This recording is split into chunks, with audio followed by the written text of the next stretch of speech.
Chers compatriotes, depuis mon investiture le 24 janvier 2019, notre pays s'est distingué par des progrès notables et une résilience des plus exemplaires dans un environnement dominé par des épreuves et des événements aussi imprévisibles que bouleversants qui ont eu à secouer le monde. Notre pays, la République démocratique du Congo, n'en a pas été épargné. Notre économie s'est montrée résiliente. Il en est de même de nos populations qui, avec bravoure, se sont dressées comme un seul homme dans les provinces de l'Ituri et du Nord Kivu, en proie à l'agression de nos voisins et au terrorisme. Nous avons une nouvelle fois démontré que dans les moments les plus difficiles, nous, Congolaises et Congolais, savons toujours résister et rebondir. J'en veux pour preuve la force de caractère et les efforts consentis durant la pandémie de Covid-19 ou encore la dignité des habitants de Goma face à l'éruption du mont Nyiragongo en mai 2021. Chers compatriotes, pendant les 5 années durant lesquelles vous m'aviez confié la direction de notre cher et beau pays, j'ai initié plusieurs réformes, toutes axées sur le renforcement de l'autorité de l'État en vue de garantir un cadre propice pour l'avènement du progrès et l'accroissement du bien-être de nos populations.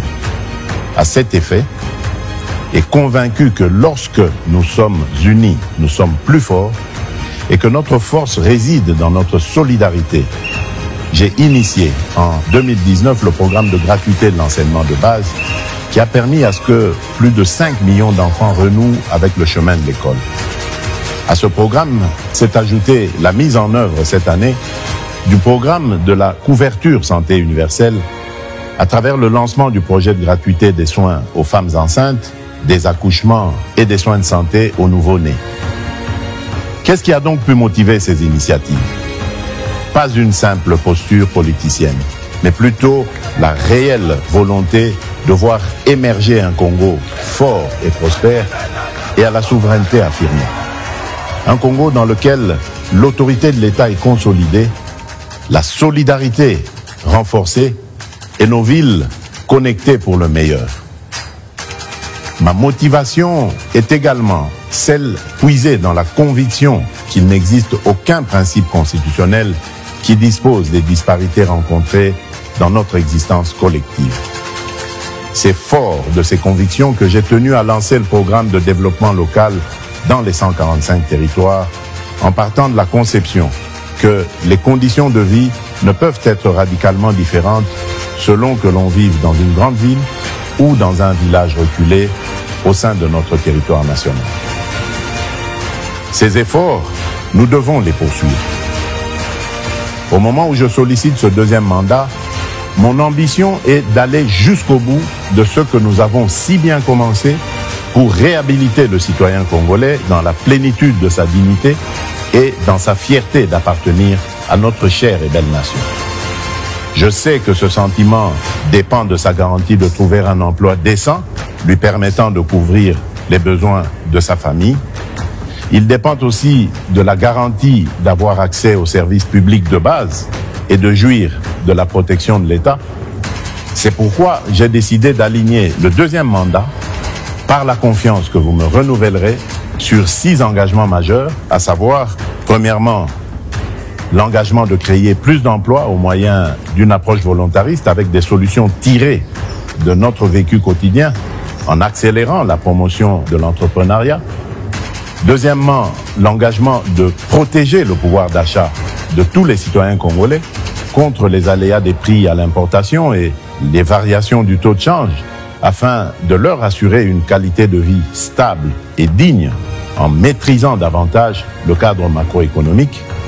Troisièmement, l'engagement d'assurer avec plus d'efficacité la sécurité pour tous au moyen d'une restructuration profonde de l'appareil de sécurité et de défense, ainsi que la sauvegarde de nos intérêts par le renforcement de l'Académie diplomatique congolaise.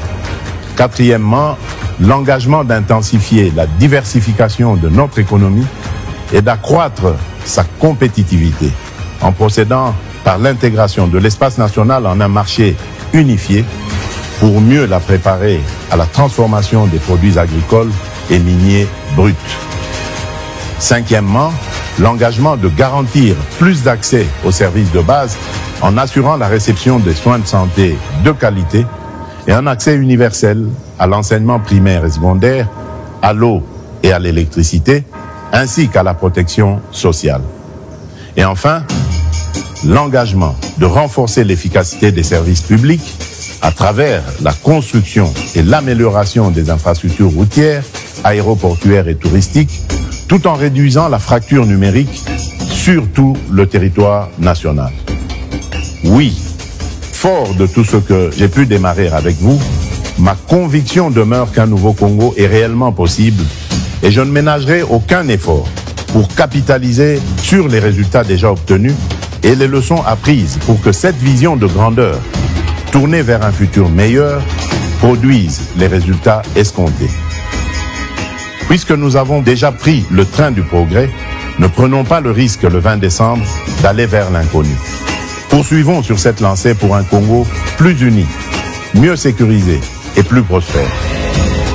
Je suis Félix Antoine Tshisekedi Tshilombo et le 20 décembre, je suis le numéro 20.